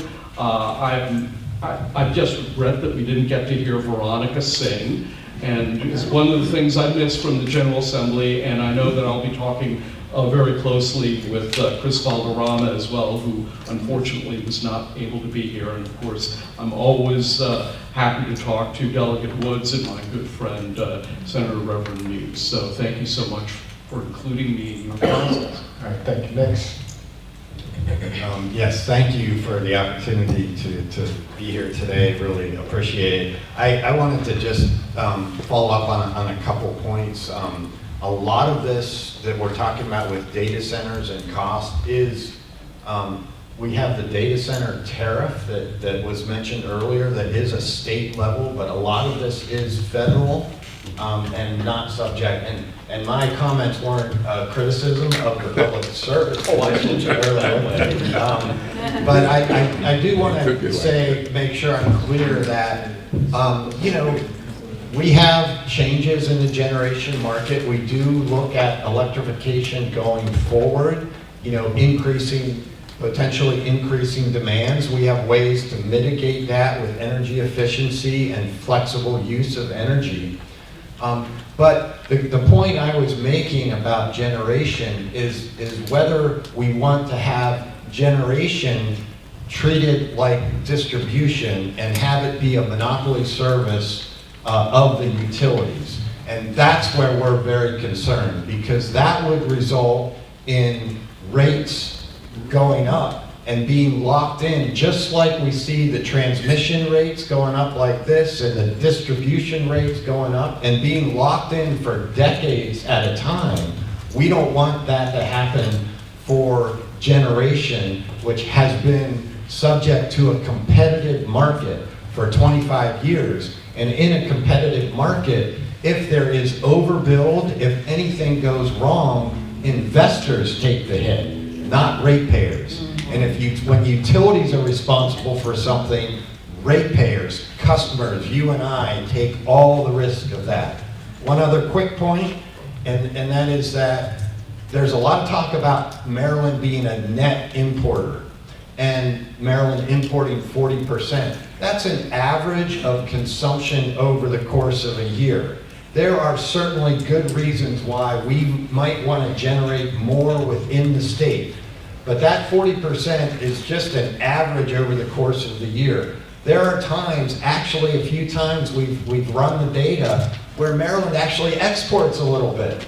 During that heat wave at the end of June, Maryland was producing much of that time 70, 80% of its energy within the state, which shows that it's not being run more because it's not cheaper here. It's cheaper to generate electricity in other parts of the state. We have a lot of information on our website, so I have that posted too. Yeah, okay, great. All right, so thank you very much. Well, first let me say thank you on behalf of the Potomac Riverkeeper Network. And thank you all for coming out and sitting through this discussion. I've learned a lot. There are two things that I think are kind of behind the scenes here. And one of them is a long-term concern of the Potomac Riverkeeper Network. And that's the impact, long-term impact on water. And just, I want to flag that because it does, energy gets most of the discussion and water is going to be a bigger issue down the road. The second thing is, keep an eye on the money. These are the richest companies in the world. They hire the highest paid lawyers and firms, lobbying firms and everything that they can find. When in Prince William County, where I live, in Virginia, we decided to sue against one of this big data center developments. We couldn't find a lawyer in the county that didn't feel like there was so much money to be had from the industry itself that they didn't want to risk it. They didn't want to risk losing their business. And when you look at who's voting for the data centers, look at the money. I'll just suggest that as something to keep an eye on. Keep it up.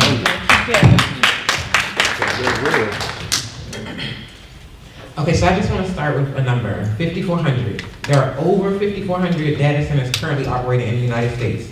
Why isn't that enough? The next highest is Germany with only around 500 data centers. China, less than that. Like, we don't need more data centers in the United States to make our country better, to solve any of our issues or reduce any of our problems. I think that we need to focus on other alternatives. It's like you're giving us cancer and selling us the solution, and that doesn't make sense in my eyes. I feel like we need to focus on the Cannabis Reinvestment Fund in addition to heritage tourism.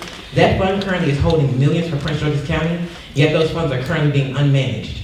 So what are we doing with the money from the taxes that cannabis is creating? Like, why isn't that being spent on education like it was said to, or other infrastructure that we need in the county?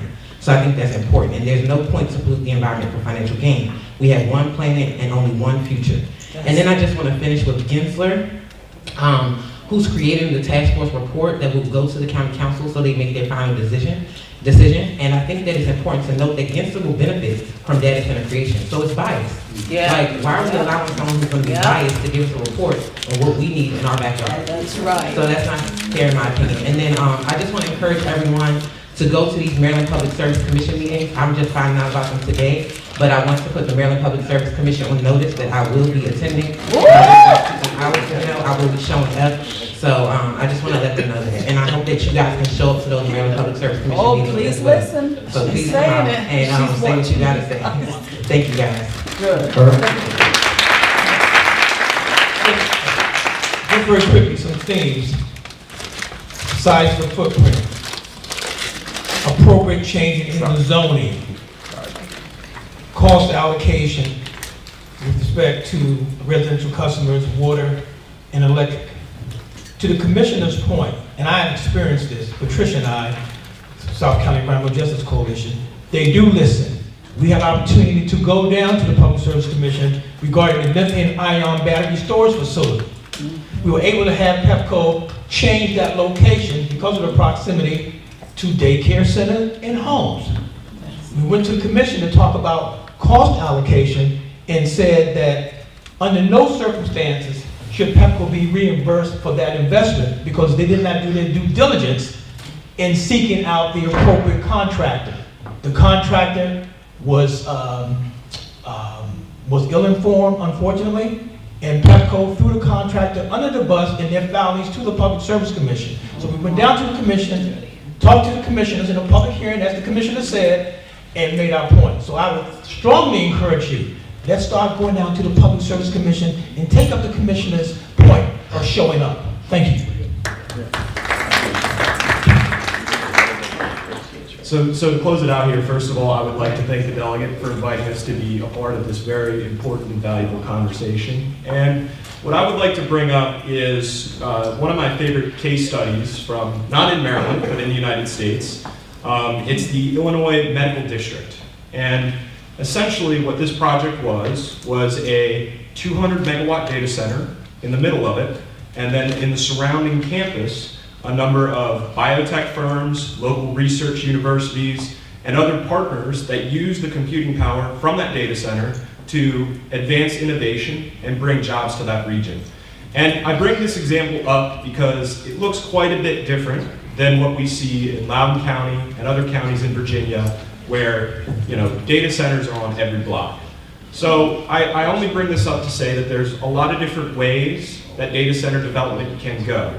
And as a community, Prince George's County has the opportunity to dictate what benefits they'd like to see, what kind of development could happen here or could not happen here. There's obviously some benefits when it comes to revenue, when it comes to jobs, but there are many different models that don't necessarily follow what we see in Northern Virginia. And I appreciate you all for showing up, and I appreciate the community for being engaged on this important subject. Thank you. He's pretty good at his job. He is, isn't he? I'm impressed. I'm not nearly as smooth, and Stacy says she's got the glam, and I never will, pretty much. But I want to thank Delegate Woods for inviting us to this forum, and Daryl doing such a good job being in touch with us and following up, and thank everybody for showing up. The question was asked earlier about where the gaps in the oversight. Well, they start at the very local level. And if you attended the forum earlier, the community engagement forum, you heard two of our county council members say they were going to repeal legislation that the council passed in 2020, granting major tax breaks worth millions of dollars to some of the richest corporations on the planet.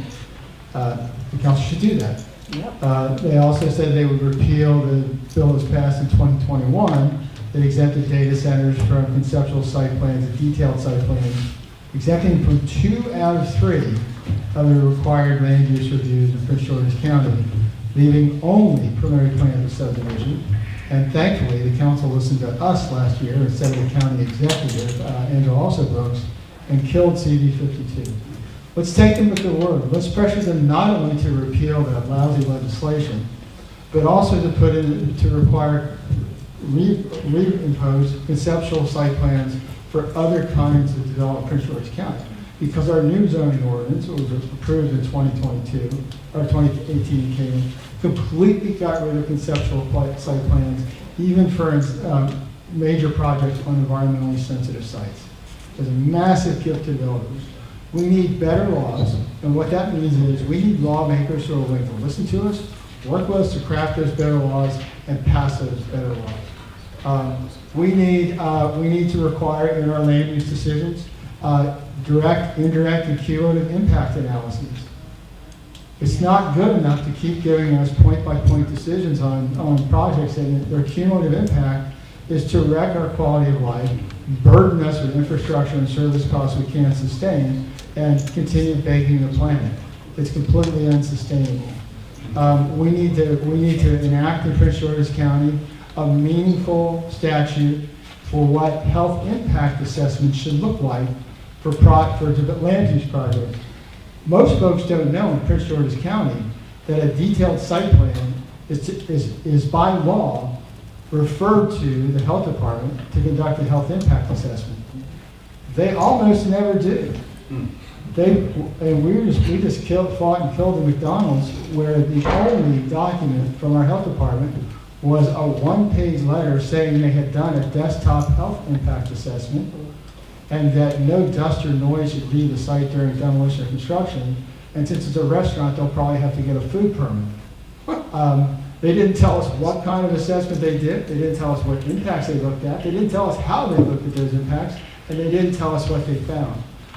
Fortunately, the district council did. So my last point is, first of all, can we have your phone number? You want us to blow up your phone? Yes, what's your number? Sure, the telephone number. I'm kidding. I don't mind giving it, but we do have the JamilaJWoods.com on the screen for you, and we'll give you other information. Gotcha. Two requests. Let our delegates and our senators know, and I think some are probably on our side, that we want them to work at the beginning of the session to overturn Governor Moore's veto of a bill that passed by wide margins in both chambers that would require the state to conduct an impact study on data centers. It would have empowered MD and required MD to work with the University of Maryland School of Business to conduct that kind of study, and Governor Moore vetoed it. Also ask them, pressure them, whatever it takes, cajole them, nudge them, urge them to override Governor Moore's veto of the Renew Act, which would assess the impacts of climate change on our communities and start making the fossil fuel companies start paying for that. Thank you so much. And so as you can see, the conversation certainly doesn't end here, right?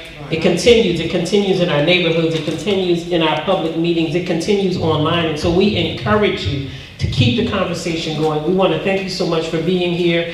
Again, if you have questions or follow-up, please feel free to email us at jamila.woods@house.maryland.gov. That's jamila.woods@house.maryland.gov. Our telephone number for those who wanted to know is 410-841-3544. We've got to leave this building. You don't have to go home, but you got to roll up out of here, because I want to be able to use the room again. I want to thank again all of our volunteers who are here. Please give them a hand to make this meeting take place. Again, to Darryl Harris. To our panelists, thank you so much for taking your time and making this sacrifice. Our partner organizations, please again use the QR codes. Download the speaker's materials. They came with materials and information for you to take with you. And we ask you all to complete a small survey just to let us know how we did, how we can improve, what can we do to make this experience better for you, to assure that your questions are answered. Thank you again and have a wonderful evening. Yeah.